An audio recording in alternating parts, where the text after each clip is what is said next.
The format to view the rules and regulations of our government gets a facelift with the launch of Federal Register 2.0. This updated electronic version of the daily journal of our government begins as the Federal Register celebrates its 75th anniversary.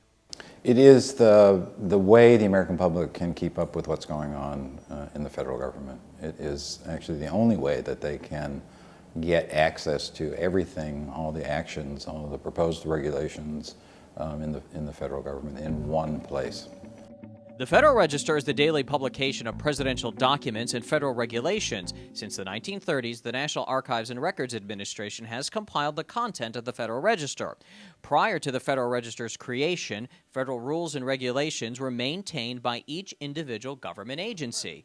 When President Franklin Roosevelt began issuing his New Deal initiatives, it became clear there needed to be an official collection of these regulations. So on July 26, 1935, President Roosevelt signed the Federal Register Act. 8 months later, on March 16, 1936, the first Federal Register came off the presses at the U.S. Government Printing Office. This was a landmark achievement in open government. It assured that the public would know what the government was doing and could have an opportunity to reflect a different point of view if the public disagreed with the government. For more than 7 decades, GPO has printed nearly 3 million individual pages of the Federal Register. GPO is responsible for keeping America informed on the 3 branches of the federal government. And for the last 75 years, GPO and the Federal Register have not missed a deadline. It's actually one of the few partnerships between the executive branch and the legislative branch that is defined in statute.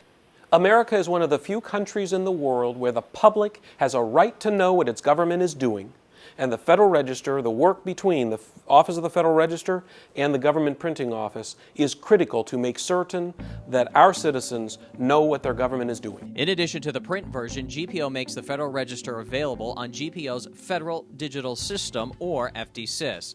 This system is a one-stop site to authentic published government information. In 2009, the day President Barack Obama was sworn into office, GPO and the Office of the Federal Register released the daily compilation of presidential documents on FDSys.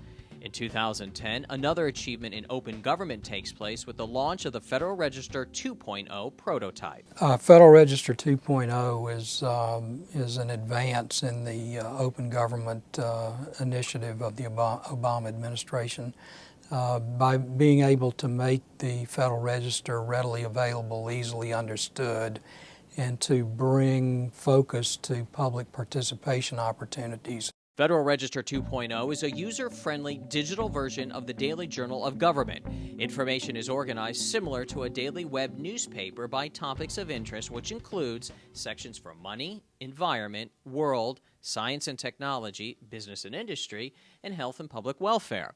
This new site includes navigational tools to quickly direct readers to information that is important to them. New features invite readers to comment and stay connected through social media, which promotes public participation. I think the coolest thing, and this is a guy who's used the Federal Register his entire life practically, is its translation into English in words that make sense and that are accessible. I think that's the biggest contribution. The Federal Register was a landmark achievement in open government in the 1930s, and now, 75 years later, the Federal Register and GPO continue to provide transparency for government information in both printed and electronic form.